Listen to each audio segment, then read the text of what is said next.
Hey guys, I'm Ben, and thanks for joining me again on Talking Board Games.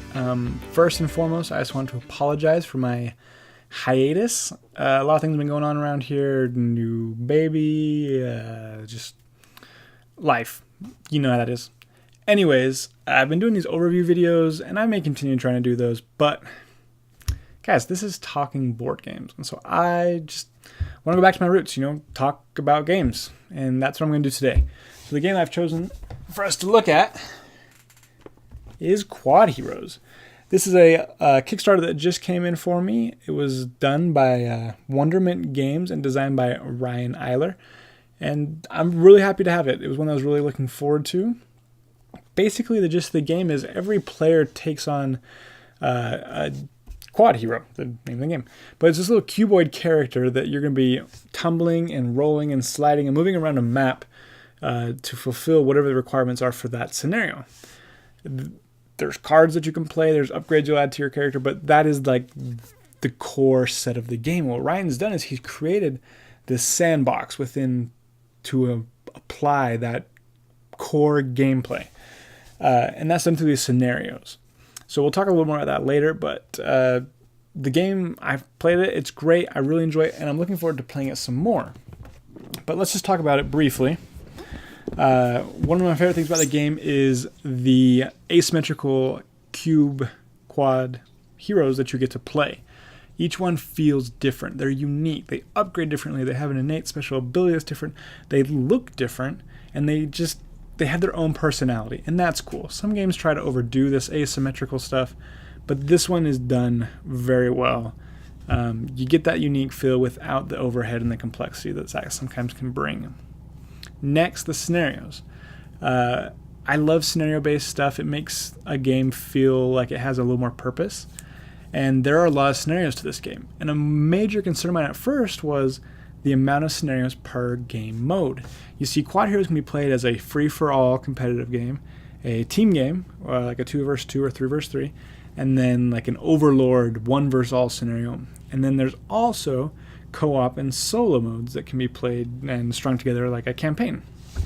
And while there's so many different modes, it means that out of the 28 or so different scenarios, that sometimes only a couple of these scenarios apply to that game mode. And that to me was a little alarming and concerning, but after playing the game, the scenarios are super replayable.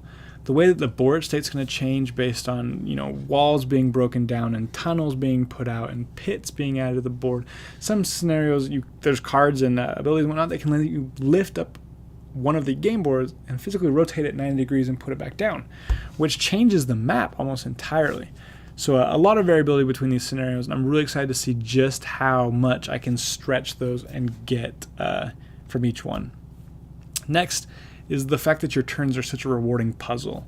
I really enjoy puzzly games, especially spatial puzzles, and this is a very different puzzle. And Ryan's brilliant for doing this, and it's definitely over-the-top production, but there are 2 minis for each character. One is meant to go on the board, the other is meant for you to hold and play with, basically when it's not your turn.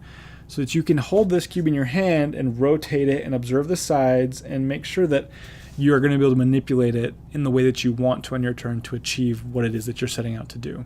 So that's just a fun puzzle, and it's a different one, something that, that 3D spatial element you don't encounter very often in a very 2D world of board gaming. Unfortunately, there are a couple negatives that I found so far. One of them is less a negative and more just a preference. The cards that you can acquire and play on your turn, as well as the world events at the end of every round, can feel somewhat random, some take that-ish-y, and my heart and soul is in Euro games, and so these kind of clash a little bit with my play style. And while they're fun and unique and added, these twists to the game, it does kind of diminish that planning and that strategy that you've gone through to try and accomplish what you want to before your turn actually happens. So, like I said, it's more of a personal preference, but there's a lot of them in there, so that's kind of cool. And lastly is, well, you can see here it's an awfully large game, and it is packed to the brim. I guess you can't really see there. There you go. It's an awfully large game, packed to the brim full of stuff. And with so much stuff, you've got to sort it. and set it up and tear it down. And it does add a lot of time to the experience. And while that's not a negative, it does, I wish there was a better solution to that. I'm going to try and find a better way to store the components other than just baggies to try and speed that process up. But so far, I'm really enjoying the product. Ryan did a great job, so hats off to you. If you ever see this, that'd be cool. But well done. I'm proud of you. I know you stuck with it. It took longer than you probably would have liked. But thank you. And I don't know if I said this earlier, but there are limited copies, I think, that are going to the Wonderment Games web store if you want to pick up a copy for yourself.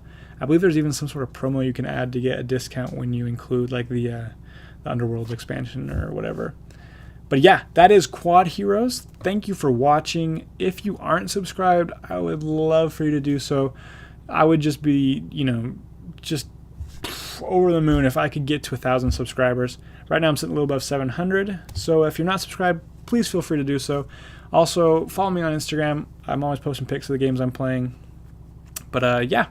Anyways, thank you for watching. If you still want more talking board games, stick around and there'll be a couple recommendations for you at the end of the video. If not, we will see you next time. Thank you and see ya.